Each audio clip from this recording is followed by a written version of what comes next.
noches, edición número 542 de Entre Ustedes y Nosotros. Buenas noches, Osvaldo. Vamos hoy a conversar algunos temas de actualidad.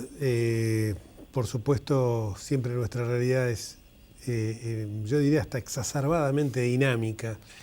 Pero hay un punto en el que me gustaría detenerme cuando uno habla de este balance, estos primeros 5 meses de gestión del gobierno de Cambiemos, el gobierno de Mauricio Macri, que son entre los logros que para mí bastante encomiables, por cierto, si uno lo compara en relación a los 12 años que venimos viviendo pretéritabamente, que hemos tenido en nuestro país y que realmente fueron dilapidados. Uno, cuando empieza a ver algunas cuestiones que a lo mejor hoy no están claras, se deja llevar por quizás el día a día. Y lógicamente ha venido una política en algunos puntos, como básicamente en el tema económico, más allá de las aperturas que se pudieron hacer, de la libertad generosa que hoy existe en muchos campos, entre ellos, además de la libertad de expresión, el campo económico, hay obviamente ajustes que eran absolutamente necesarios realizar. Y entre esos puntos que hoy sobre todo acarrecian críticas de líderes opositores, los sindicatos que han manifestado una sugestiva unión de las 5 centrales, pero uno de los puntos que se me ocurre más altos y que a lo mejor no tomamos todavía idea cabal es el que vamos a hablar con nuestro invitado de hoy, que es el relativo a las relaciones internacionales, que a mi juicio pienso que es uno de los temas en los cuales, gracias a una canciller evidentemente de lujo, excelsa, como es Susana Malcorra, ha podido, de esa política de ostracismo que nos llevó este populismo de los últimos años, a una apertura muy amplia hacia todo el contexto internacional.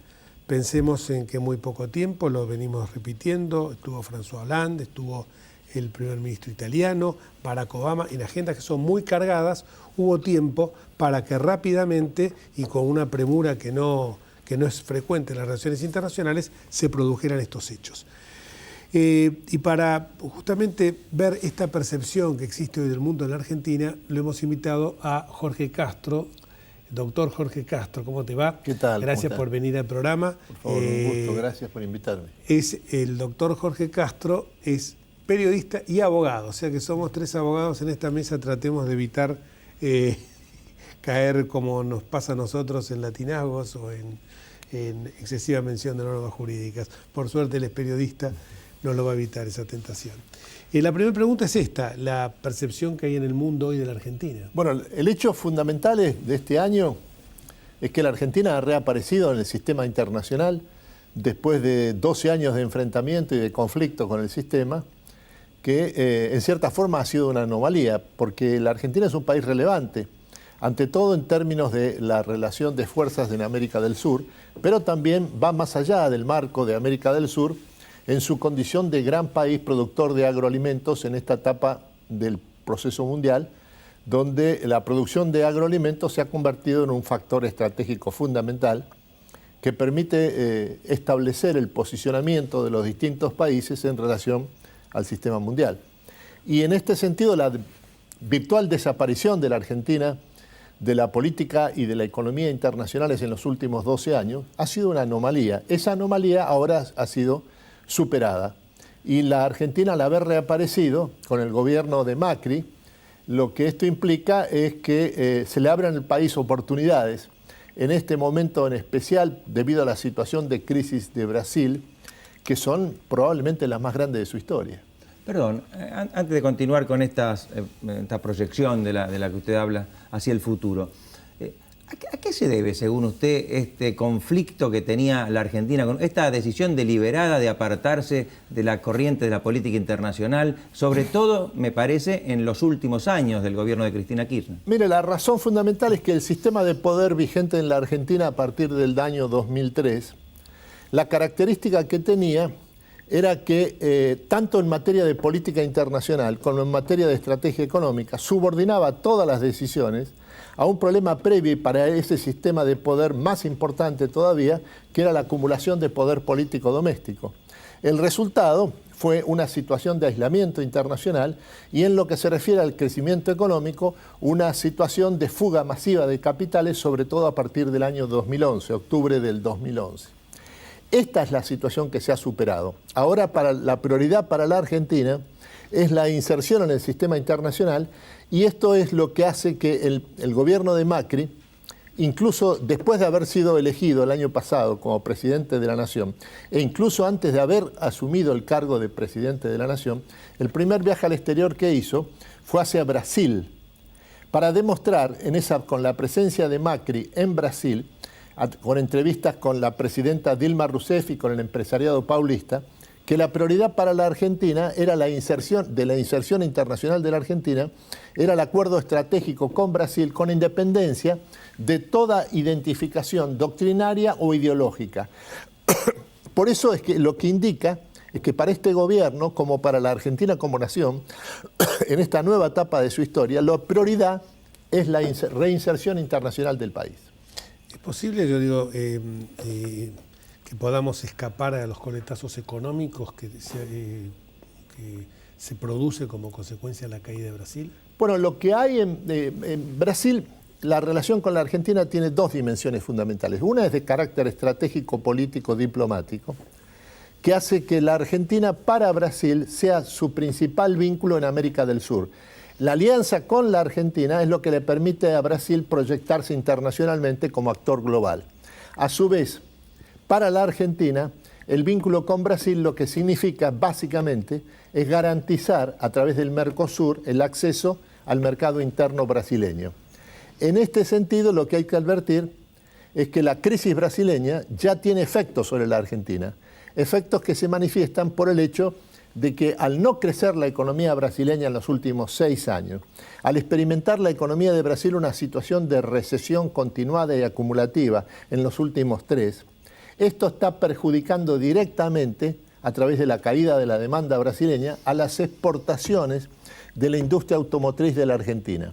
El dato que conviene tomar en cuenta siempre en la relación entre los dos países es que la industria automotriz radicada en la Argentina, más de 80% de los productos, unidades que exporta, se dirigen hacia el mercado brasileño. Y ahora hay una caída del más del 30% en estos últimos 6 años de la compra de productos y equipos argentinos, unidades de Argentina fabricadas por la industria automotriz en la Argentina en el mercado brasileño. Por eso es que hay pérdida de horas de trabajo, suspensiones generalizadas, incluso riesgo de cesantías de carácter incluso masivos en algunas terminales radicadas en la Argentina. El deterioro de Venezuela, que fue un factor importante en estos últimos años como líder de, podemos decir, un sector populista dentro de América Latina. ¿Cómo está jugando en este momento? Mire, Venezuela ha dado un paso más allá de la simple agudización del conflicto político interno y se ha sumergido en un proceso de desintegración económica, social y política. Venezuela en el momento actual tiene semejanzas a lo que a todo indica, la experiencia histórica indica, que es un Estado fallido en desarrollo. El dato más importante para comprender la situación venezolana es probablemente el siguiente. La capacidad de compra de Venezuela este año, 2016, esto es, lo que tiene con recursos genuinos para importar productos del exterior Venezuela, es menos de 17.000 millones de dólares. Al mismo tiempo, Venezuela este año tiene que pagar más de 10.000 millones de dólares por su deuda pública. Esto significa que al encontrarse sin reservas en el Banco Central de Caracas, Venezuela se encuentra ya en una situación de default que probablemente emerja a mediados de este año. Esto es lo que hace que la situación venezolana tienda crecientemente ya no a la agudización del conflicto político, sino a la desintegración en el sentido de desintegración de las estructuras estatales, aumento masivo de la criminalidad y una situación de desocupación en gran escala. Es esta la situación actual de Venezuela y por lo tanto el riesgo de que Venezuela concluya este año, en el transcurso de este año, experimentar una situación verdaderamente explosiva, no en el sentido no en el sentido metafórico del término explosiva, sino en el sentido estrictamente político, es lo que está en juego en el momento actual. ¿Qué opinión te merece la postulación de Susana Malcorra como secretaria general de la ONU? Es para la Argentina como nación una enorme posibilidad de protagonismo internacional. Hay que tomar en cuenta lo que significa en el momento actual el cargo de secretario general de Naciones Unidas. No es una institución de carácter marginal a la corriente central de los acontecimientos, en el momento en que lo que está en juego en el sistema mundial es la construcción de una plataforma de gobernabilidad que es la forma incipiente que toma la construcción de un Estado mundial. Este es el año en que hay que poner en juego todo lo que se refiere al cambio climático. Este es el año en que hay que poner en juego un nuevo régimen de seguridad internacional referido fundamentalmente a la acción del terrorismo en Europa y también en Medio Oriente. Este es un año en donde la crisis de los refugiados es un acontecimiento de orden global que no solo abarca a los países europeos, sino a distintas otras partes del mundo. En este contexto, el cargo de secretario general de Naciones Unidas, como expresión del consenso del Consejo de Seguridad, es un cargo crítico, absolutamente central, y por lo tanto la posibilidad, que es muy elevada, de que la canciller Susana Malcorra sea la sucesora de Ban Ki-moon como nueva secretaria general de Naciones Unidas, es un acontecimiento, en el caso de que suceda, para la Argentina absolutamente memorable. La primera mujer sería que se... Sería la primera mujer, pero sería la primera mujer argentina, propuesta por el gobierno argentino, en este momento de construcción de un Estado mundial. Muchísimas gracias, Jorge. Por Tan favor. claro como siempre. Y vamos a una pausa. Cuando volvamos, vamos a analizar la situación local y también de Brasil.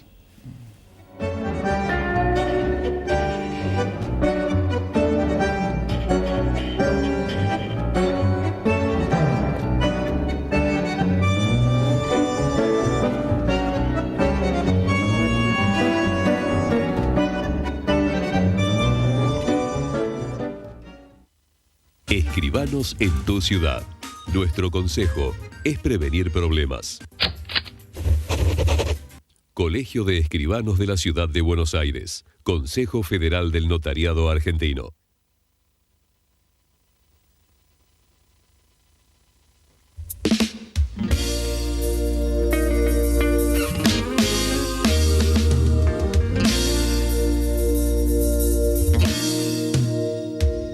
Vivimos en un mundo que necesita minerales.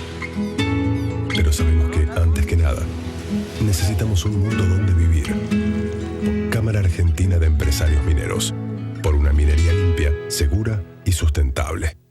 Andar, obra social de viajantes vendedores de la República Argentina. La mejor cobertura familiar al mejor precio. Planes de salud para particulares, trabajadores en relación de dependencia y monotributistas. 0810-345-0184. Andar, www.andar.org.ar. Sin abogados, no hay justicia. Si tiene alguna duda, consúltelos. Es un mensaje del Colegio Público de Abogados de la Capital Federal.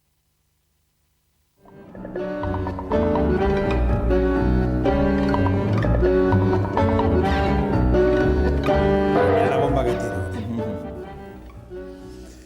Y en este segundo bloque, gracias por acompañarnos, Matías. Muchas gracias. Vamos a hablar sobre la situación de... Primero me gustaría hacer una ligera mención a lo que... Porque vos te fijaste que el 1 de mayo es el Día del Trabajador, pero nadie se acuerda que es el Día de la Constitución.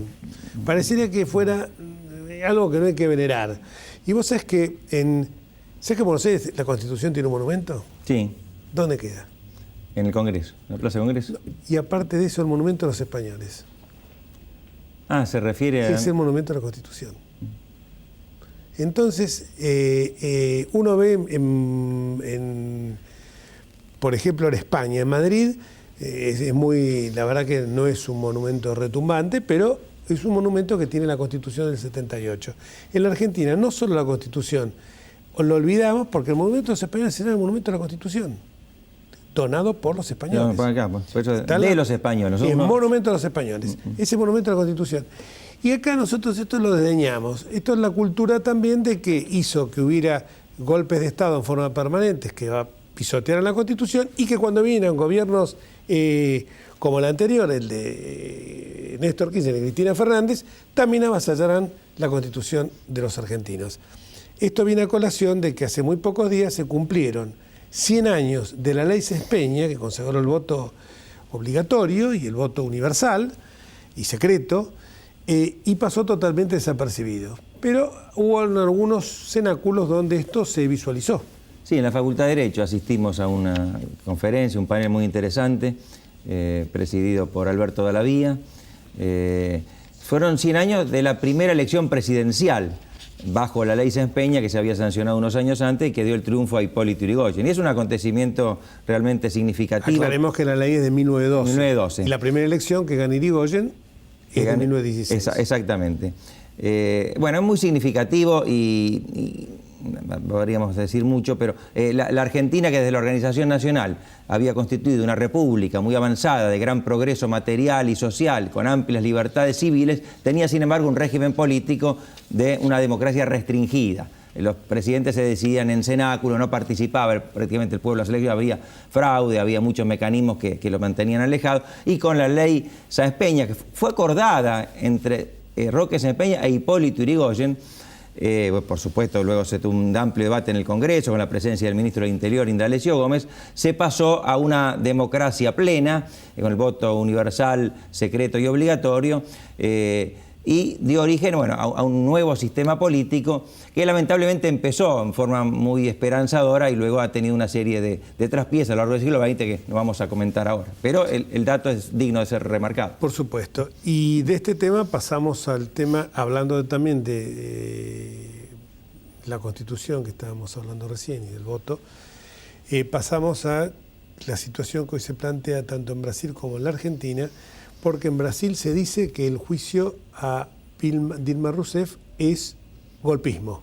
Todo lo que aplica el manual del buen populista, que es, yo llegué con una mayoría voluminosa a ocupar la primera magistratura de un país, de determinado país, y a partir de ese momento no tengo ningún vallado legal, porque siempre voy a blandir ese famoso 54, 50 y pico %, con el cual me da un bill de indemnidad frente a cualquier atropello que pueda cometer.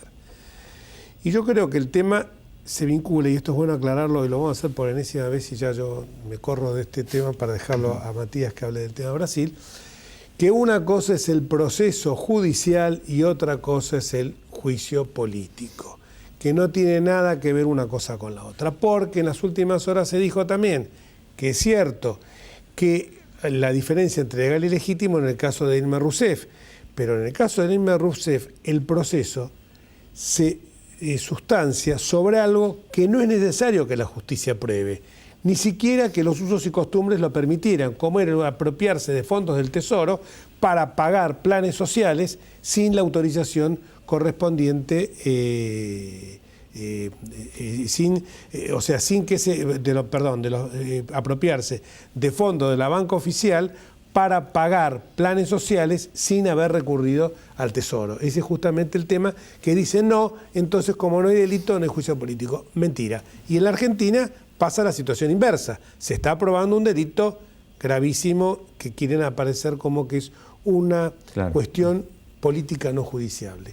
Y respecto del tema de Brasil, todo tuyo. Sí, seguro. Se dio lo que un poco se preveía, que es que en el Senado se apruebe esta suspensión a Dilma Rousseff provisoria hasta que se defina esto que viene a hacerse en aclarar, que además de todo lo que decís recién, Jorge, también es engañar un poco al electorado, ¿sí? Presentar otros números, un balance que no tiene los números reales para esta cuestión de maquillaje, y que justo el otro día, lo escuchaba a Osvaldo, iba a decir al otro abogado constitucional, como habían antes hablado con otro abogado, diciendo algo muy claro, ¿no? Que si se respetan las formas y se reúnen las mayorías, lo decía Osvaldo, en un programa de radio, no hay golpe. Entonces, hablar de golpe es un error porque es un proceso que está constitucional, y acá tomé elecciones de ambos, que es un proceso constitucional y es un procedimiento democrático que la Constitución brasileña lo pone para que se eviten los abusos de poder. O sea, claro, ojalá, decíamos, en el siglo XX, en América Latina, se hubiera empleado más a menudo en el 76, se hubieran evitado muchos golpes de con Estado. Isabel Martínez Perón. Por eso a mí cuando me ponían enfrente de mi casa los carteles Enrique 100% golpista cuando fue el juicio político de Ibarra, en el que me tocó desgraciadamente ser el fiscal, uno de los fiscales que lo acusó, era una cosa que yo decía, yo no entiendo, ¿qué golpismo puede haber acá? Ninguno. Sí, un poco también, bueno, recién veíamos la imagen de Dilma, uno escuchaba el discurso posterior a esta imagen, de hecho, con cara de preocupada, como para no estarlo, ¿no? Y un discurso que fue apenas conocida la decisión del Senado, que fue realmente grave, porque habla de que esto es un verdadero golpe, incluso juega con, dice, lo que está en juego es el respeto a lo que se definió por las urnas, a la Constitución misma y a la voluntad del pueblo. Y esto es un poco una actitud bastante irresponsable de Dilma, porque en un país tan polarizado como es Brasil, que tiene una fragmentación social total. Sí, ahí sí, hay una grieta, pero social, ¿no? Claro, exactamente, una grieta social que, bueno, han habido manifestaciones a lo largo y ancho de todo el país. Pero además Dilma, al decir eso, se olvida que en 1992 su partido fue de los que impulsó el juicio político a Collor de Mello. Y en ese caso, entonces, ella fue golpista. No, ella utilizó una herramienta constitucional. Claro, se adecúa siempre para lo que uno le conviene. ¿Cuál es el Sí, perdón. Perdóname. No, sí. No, el contexto. No, un poco hablar ahora de este personaje, porque, ojo, que acá están todos enchastrados. Sí, no hay carmelitas descalzas. No hay carmelitas descalzas. ¿Cuál es, quién es Temer y cuál es el contexto que se enfrenta el presidente actual? Bueno, Michel Temer es visto por el Partido Trabajador como un traidor. Es un abogado constitucionalista de 75 años. Hay que sospechar, entonces. Y la realidad es que es un personaje muy particular. Lo habíamos comentado en una edición anterior del programa, que él había enviado un audio previo a la votación en diputados con un pronunciamiento de la Nación, como ya asumiendo la presidencia prácticamente, cuando todavía no se había conocido, si bien se sabía entre bambalinas. Precisamente lo que se habla de Temer es que es muy astuto, muchos lo han ligado al personaje Frank Underwood de la serie House of Cards, como muy astuto detrás de los bastidores de la política. Es un personaje que hoy tiene una popularidad muy baja. Pero sobre todo porque debe ser desconocido para el gran público. Sí, es desconocido y además, bueno, él justo lo que dijo, porque muchos decían que él es poco popular, él había dicho, bueno, cuidado porque yo también fui en la fórmula que votó, o sea, Dilma Rousseff no ganó sola, ganó también con el caudal de votos, que hoy justo lo escuché a Víctor Hugo Morales como haciendo algún chiste sobre eso. La verdad que no me parece, porque la verdad que la gente vota a la fórmula Dilma Rousseff. Bueno, está bien que remarques eso, porque en la concepción populista cesarista latinoamericana, el único poder es el poder ejecutivo. Claro. Entonces, es la encarnación del pueblo. Los otros, el Congreso ha sido elegido por el pueblo, el vicepresidente ha sido elegido en la misma fórmula por el pueblo, es decir, que todos ellos tienen legitimidad democrática. Seguro, y es un personaje particular porque incluso hubo un diálogo que tuvo con un medio argentino, con Radio El Mundo, que él pensaba que, en su primera entrevista como presidente, una de sus primeras, que él pensaba que estaba hablando con el periodista García, pensaba que estaba hablando con el presidente Macri. De hecho, termina la conversación con este periodista diciendo, bueno, espero visitarlo pronto, presidente. Y ahí el periodista, es muy interesante el audio, está subido en YouTube y demás para que lo escuchen, porque el periodista quedó bastante sorprendido al respecto. Y con relación a lo que me preguntabas del contexto, es un contexto que en lo urgente tienen que atender una recesión económica de las más importantes de la historia de Brasil, con una inflación que por ahí para nosotros puede ser baja. Es baja, pero en Brasil es muy alta, que más o menos oscila entre el 6 y el 8%, creo que está en 7 hoy. También con un desempleo que está en crecimiento, que es de una cifra cercana al 11%, 4 puntos por sobre el año 2011 y 2 respecto al año pasado, por lo cual son cuestiones a atender rápido, y creo que va a haber un periodo de ajuste en Brasil inevitable, reduciendo algunos gastos, recortando algunos gastos y subiendo algunos impuestos. Sí, realmente es una situación preocupante la que tiene que enfrentar Temer, una situación difícil en un contexto complicado, lo decía recién Castro en el bloque anterior, ¿no? Que también va a repercutir en Argentina. A veces uno dice, me parece que si le va mal al vecino te va mal a vos. O sea, lo ha dicho Castro muy bien, disminuye la compra de vehículos automotores por parte de nuestro socio mayoritario, nuestro socio más importante en el Mercosur, que es Brasil, y eso va a producir una recesión en ese mercado en la Argentina. Sí, no, y Temer tiene que hacer el ajuste, digamos, en un plazo breve. Pero el ajuste es lo que primero se ve, la parte antipática. Claro. Los frutos vienen después, pero él tiene solo 180 días, así que se encuentra en un desfiladero bastante estrecho. Veremos con qué cintura y con qué acuerdo de diversos partidos esto se sostiene. Seguro, y es interesante que, bueno, es un personaje, como bien decíamos, impopular, pero él ha puesto como ministro de Finanzas a Enrique Meireles, Sí. que es una persona que ha estado al frente del Banco Central durante los Los dos periodos de Lula. Los dos periodos de Lula. Este Enrique Meireles, Sí. sí. No. Es el mismo que asesoraba, creo que puede ser que yo escuché en algún momento que estaba muy ligado a Obama también, que fue asesor de Obama. Sí, no lo sé. Creo que esto lo comentó Luis Rosales en alguna oportunidad. Sé que había estado en las finanzas internacionales, había sido alto directivo de, no tengo el dato de Obama, de varios bancos. Que ha hecho una gran gestión en el Banco Central, y la realidad, y esto lo dice entre un poco off the records, que si se quiere, Michel Temer, que apunta toda su confianza a la gestión que pueda llegar a hacer, porque la verdad que va a ser un periodo volcado netamente al plano económico. Entonces, es un poco que se desliga de la responsabilidad de Michel Temer, y la responsabilidad va a recaer pura y exclusivamente en Enrique Meireles, que si hace una buena gestión como ministro de Finanzas, se supone que Brasil podrá salir. Ahora, si llega a salir mal la apuesta, le puede costar bastante caro. Sí, Temer va a tener, Temer o Temer, que no sé cómo se pronuncia, digamos Temer, va a tener que hacer la parte política, que es sustancial, que es el acuerdo de gobernabilidad entre todos los partidos de la oposición, que se mantenga en el tiempo. Sí, incluso él se asume como que sabe que va a tener que... Él dice, yo no tengo problema en ser el presidente de un presidente impopular y que voy a tener mucha oposición por parte del pueblo, siempre y cuando pueda sacar a Brasil de esta situación muy delicada.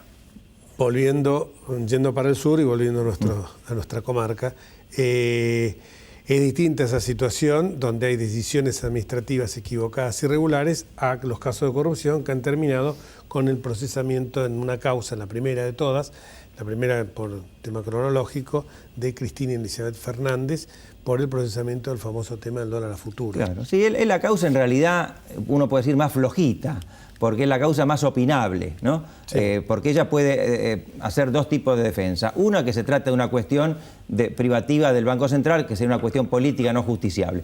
Y otra, si no prospera esto, es que en definitiva el Banco Central tenía independencia funcional y que por lo tanto no le alcanza a ella la responsabilidad. Sabemos que esto es en las formas así y en la realidad no. Lo es dijo falso. Clarito Redrado el otro día, que ella tomaba dirección y la autonomía del Banco Central había sido totalmente avasallada. Quizás no montaron una estafa, pero incurrieron en un abuso de autoridad, malgastando recursos que eran de todos 77.000 millones de pesos. Y como nos enseña a todos los contados, nos vamos a ir hasta el martes que viene, si Dios quiere. Cuídate, Changuito. ¿Les traigo el Fernet?